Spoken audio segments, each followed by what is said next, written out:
নমস্কার বন্ধুরা, ভিলেজ রান্নাঘর আপনাদেরকে সবাইকে আমার অনেক অনেক স্বাগত। এই গরমের দুপুরে তাই ভাবলাম গরম ভাতের সাথে যদি একটু গরম গরম ঝাল ঝাল আলু পোস্ত হয় আর তার সাথে মাছ ভাজা হয় তো কি দারুণ লাগবে বলুন তো।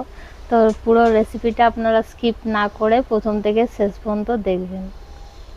নমস্কার বন্ধুরা, ভিলেজ রান্নাঘরে আজকে বানাবো কাঁচা টমেটো দিয়ে আলু পোস্ত আর তার সঙ্গে থাকবে মিরিং মাছ ভাজা।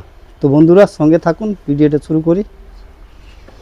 দাদা টাটকা একদম দেখুন, আলু কত বড় বড় আর এই কাঁচা কাঁচা টমেটো, এই টমেটো দিয়ে আজকে পোস্ত বানাবো, দারুণ লাগবে খেতে। তো আলুগুলো কেটে নিই।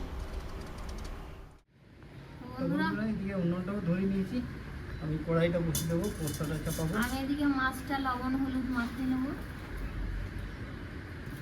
ভাজা মাছ তো একটু লবণ বেশি দেবো আর হলুদ গুঁড়ো, খেতে বেশ মচমচে হবে, ভালো লাগবে। ভালো করে মাখিয়ে নেব। কড়াইটা গরম হয়ে গেছে, দিয়ে দেবো সরষের তেল। শিলে বেটে নেবো, শিলে বেটে দিলে না খুব স্বাদ হয়, খেতে খুব ভালো লাগে। তো বন্ধুরা এই তেলও গরম হয়ে গেছে, দিয়ে দেবো 4-5টা শুকনো লঙ্কা আর দিয়ে দেবো গোটা জিরে,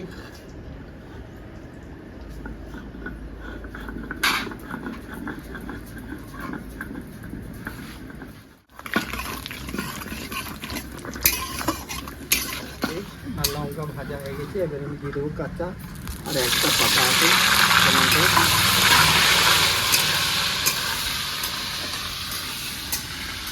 কেটেছি দেখুন কত সুন্দর মোলায়েম হয়েছে, একদম একবার বাটাতে।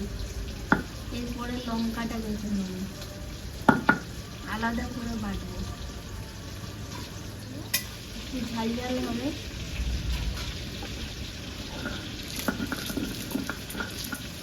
আর বাটা করে দাও। হ্যাঁ, আর ঠিক আছে, আমার বাটা হয়ে গেল লঙ্কা পোস্ত। দিয়ে দেবো আলু। দিয়ে জলটা দিয়ে দেবো।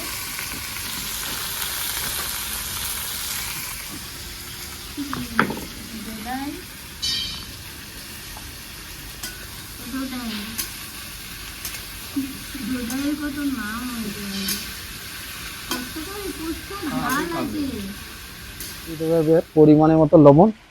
পোস্ততে কিন্তু হলুদ তো দেয় না, আমি কিন্তু দেবো আজকে সামান্য একটু হলুদ দেবো, একটু কালার লবণ। খেতে কিন্তু খারাপ লাগে না হলুদ দিলে, আমি বাড়িতে করে দেখেছি, খুবই ভালো লাগে। কালারটা চলে এলো। পোস্ত ঝোল খাবে না, শুধু পোস্ত, টমেটো দিয়ে পোস্ত আর মাছ ভাজা, একটু তো ঝোল রাখতে হবে, নাহলে ভাতটা কি দিয়ে খাবো বলুন। তাহলে একটু জল দিয়ে দিচ্ছি। চেরা লঙ্কা কতগুলো দিতে হবে। বন্ধুরা পোস্ত তো আমার হয়ে গেছে, একটু জলটা রেখেছি, এই জলটা টেনে নেবে পোস্ত দেওয়ার পর। এবারে আমি ঢেলে নেবো।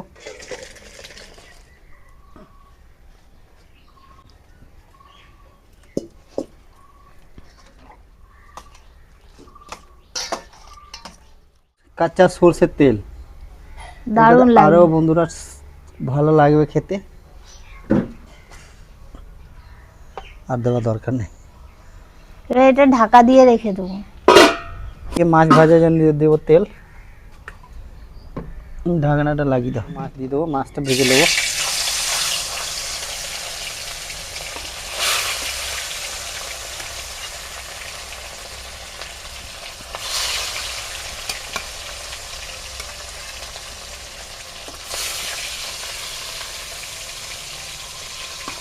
হয়ে গেছে বন্ধুরা, এবার তুলে নেবো।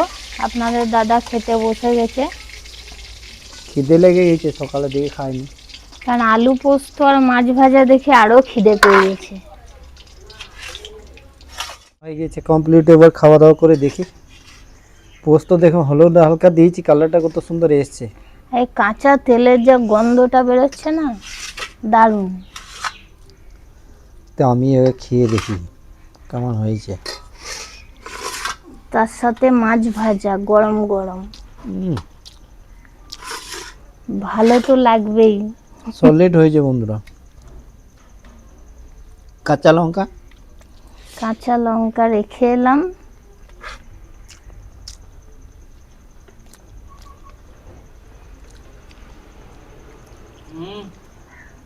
প্রত্যেকদিন খাবার টাইমে এখানে ডিস্টার্ব করতে আসে। তো বন্ধুরা, এই আলু পোস্ত আর এই মাছ ভাজা গরম ভাতের সাথে তার বলতে হবে না যে ভালো লাগছে, দারুণ লাগছে খেতে। তো বন্ধুরা, এই রেসিপিটা যদি ভালো লেগে থাকে, কার কার এটা পছন্দের খাবার, তো কমেন্টে অবশ্যই জানাবেন। আর ভিলেজ রান্নাঘর চ্যানেলটিকে ফলো করবেন, সাপোর্ট করবেন, আর বন্ধুদেরকে দেখার সুযোগ করে দেবেন। আর যেসব বন্ধুরা ইউটিউব থেকে দেখছেন এখনো সাবস্ক্রাইব করেননি, তারা অবশ্যই করে পাশে থাকবেন, বেল আইকনটি পাশে ক্লিক করবেন, আর নোটিফিকেশনটা অন করে রাখবেন, যাতে ভিলেজ রান্নাঘর চ্যানেলটি আপনার কাছে চলে আসে। আপনারা খুব ভালো থাকবেন, সুস্থ থাকবেন, সাবধানে থাকবেন। পরের রেসিপিতে দেখা হবে। তো বন্ধুরা, ভিলেজ রান্নাঘরের নতুন নতুন ভালো ভালো রেসিপি দেখা জানে ফেসবুক চ্যানেলটাকে ফলো করবে আর পাশে থাকবে ভিলেজ রান্নাঘর। রান্নাঘর।